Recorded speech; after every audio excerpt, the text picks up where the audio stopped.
Britain को पछाड़कर भारत दुनिया की पांचवी सबसे बड़ी अर्थव्यवस्था बन चुका है। पूरे आसार है कि नए साल में वह जापान को भी पीछे छोड़ आगे बढ़ जाएगा। जी नमस्कार, मैं श्याम सुंदर। इस एपिसोड में भारत की अर्थव्यवस्था के बारे में विस्तार से बात करने वाले हैं। भारत को $5 ट्रिलियन की अर्थव्यवस्था बनने का काम वित्त वर्ष 2024-25 में पूरा होना था। साल 2019 के चुनाव के बाद आए पहले बजट में यह बात रेखांकित की गई थी। तब कौन जानता था कि इस बीच दुनिया को किन किन तूफानों का सामना करना पड़ेगा। इतिहास की सबसे बड़ी विभीषिका कोरोना महामारी और दुनिया की अर्थव्यवस्था पर उसके झटके के बावजूद आज यह संतोष के साथ कहा जा सकता है कि भारत अपने इस लक्ष्य से भटका नहीं है। हाँ, मंजिल अभी कुछ दूर जरूर दिख रही है। वैसे साल 2024 से जाते जाते यह देखना दिलचस्प है कि आर्थिक मोर्चे पर यह साल देश दुनिया के लिए कैसा रहा। दोनों ही लिहाज से देखें तो इस साल की सबसे बड़ी घटनाएं अर्थनीति से नहीं बल्कि राजनीति से जुड़ी है। यानी यह साल एक बार फिर इस बात पर मोहर लगाकर जा रहा है कि अर्थशास्त्र अर्थ से ज्यादा राजनीति पर निर्भर है। दुनिया की राजनीति की सबसे बड़ी घटना तो अमेरिका में डोनाल्ड ट्रंप की जीत है। एक ऐसा चुनाव जिसमें पहले उन्हें कहीं गिना नहीं जा रहा था। काफी मशक्कत के बाद उनकी पार्टी उन्हें उम्मीदवार बनाने को राजी हुई। उसके बाद भी वोटों की गिनती तक लगा कि उन्हें कड़ी टक्कर मिल रही है। लेकिन जब प्रचंड विजय का पूरा नतीजा सामने आया तो अमेरिका समेत दुनिया भर के लोग हैरान रह गए। अभी तो ट्रंप राष्ट्रपति की कुर्सी पर वापस बैठे भी नहीं है, लेकिन अंतर्राष्ट्रीय व्यापार के मोर्चे पर वह क्या करने वाले हैं इसकी झलक दिखने लगी है। एक तरफ माना जा रहा है कि विश्व बंधुत्व जैसी भावनाएं किनारे रखकर अब हर एक देश अपने अपने हित सामने रखेगा। खासकर अमेरिका में माना जा रहा है कि अब अमेरिकी प्रभुत्व की वापसी हो रही है और चीन पस्त होने वाला है। लेकिन जिन लोगों ने भी चीन के पस्त होने की कहानी कही, उनके लिए भी साल का क्लाइमेक्स चौंकाने वाला है। अपनी अर्थव्यवस्था की चुनौतियों से मुकाबले के लिए चीन ने आर्थिक पैकेज की घोषणा की और साल खत्म होते होते ऐसा लग रहा है कि वह इस मामले में कोई कसर छोड़ने के मूड में नहीं है। इसी का असर है कि बीजिंग से मुंह मोड़ते विदेशी निवेश कर अचानक वापस जाने की होड़ में लग गए। चीन की अर्थव्यवस्था में जान फूंकने की कोशिश कितनी कामयाब होती है यह तो कहना अभी मुश्किल है, पर 2024 के अंत में चीन की यह कोशिश ध्यान देने लायक जरूर बन गई है।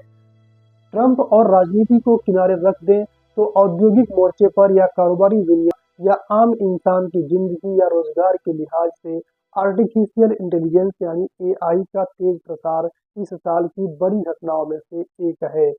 अभी इस बात पर बहस ही चल रही थी कि एआई को हमारे जीवन में किस हद तक दखल देने की छूट मिलनी चाहिए कि वह एक ऐसी हकीकत बन गया जिससे मुंह मोड़ना असंभव है। बड़ी कंपनियों के बड़े कारोबार, सियासी पार्टियों के प्रचार, युद्ध से लेकर स्कूली बच्चों के होमवर्क तक में एआई न सिर्फ घुसपैठ कर चुका है बल्कि घर कर चुका है। एआई का असर ही है कि कंप्यूटर चिप बनाने वाली कंपनी एनवीडिया इस साल एप्पल और माइक्रोसॉफ्ट को पीछे छोड़कर दुनिया की सबसे बड़ी कंपनी बन गई। हालांकि इसके बाद इसमें तेजी से गिरावट आई जिससे इसे फिर तीसरे नंबर पर पहुंचा दिया। पर पिछले 10 साल में इस कंपनी के शेयरों में 3266 गुना उछाल आया है। भारत की अर्थव्यवस्था के लिहाज से भी इस साल की सबसे बड़ी बात नरेंद्र मोदी सरकार का तीसरी बार सत्ता में लौटना ही है। व्यापार और विदेशी निवेश की नजर से इसे निरंतरता का संकेत माना जाता है। यानी अगले 5 साल तक अर्थनीति इसी रास्ते पर आगे बढ़ेगी। यह आश्वस्ति है। शेयर बाजार में जबरदस्त तेजी का दौर इस साल भी जारी रहा है। हालांकि साल के अंत में कुछ आशंकाएं दिख रही है, लेकिन उससे पहले ही आईपीओ बाजार में ऐसी धूम मची कि कंपनियां इस साल कुल मिलाकर करीब 3 लाख करोड़ से ज्यादा की रकम शेयर बाजार से उठा चुकी है।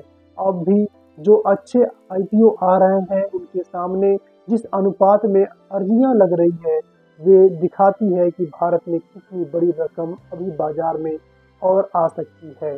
फिर सरकार की पीएलआई स्कीम अपने रंग दिखा रही है। सबसे बड़ी असर स्मार्टफोन के मामले में दिख रहा है, जहां भारत के निर्यात में 42% की उछाल आई है। सिर्फ अक्टूबर में भारत से 2 अरब डॉलर के स्मार्टफोन बाहर गए हैं, जो एक रिकॉर्ड है। उधर हमारे रहन-सहन के बदलते रंग-ढंग का असर भी 2024 में साफ दिखाई पड़ा। फूड डिलीवरी कंपनी जोमेटो अब मार्केट कैप के लिहाज से टाटा मोटर्स और बजाज ऑटो से बड़ी कंपनी बन गई है और इससे सेंसेक्स में भी जगह मिल गई है।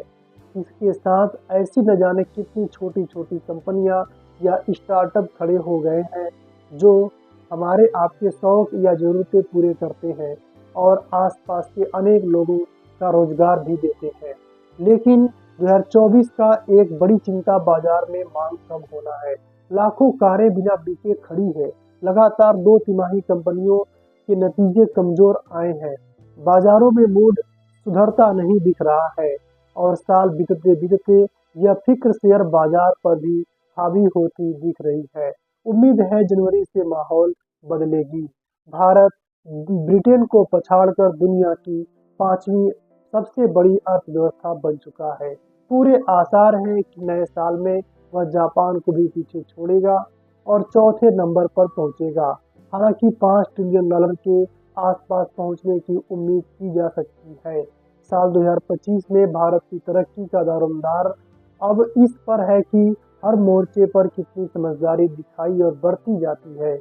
जनवरी में davos में होने वाले वर्ल्ड इकोनॉमिक फोरम की इस साल की थीम है collaboration for the intelligence age, यानी समझदारी के दौर में सहयोग। शायद यही मंत्र हमारे लिए भी बेहतर भविष्य की नींव रख सकता है। अर्थव्यवस्था के बारे में ये रही हमारी राय। यदि आप अपनी प्रतिक्रिया देना चाहें तो कमेंट सेक्शन में आपका स्वागत है। बहुत बहुत धन्यवाद।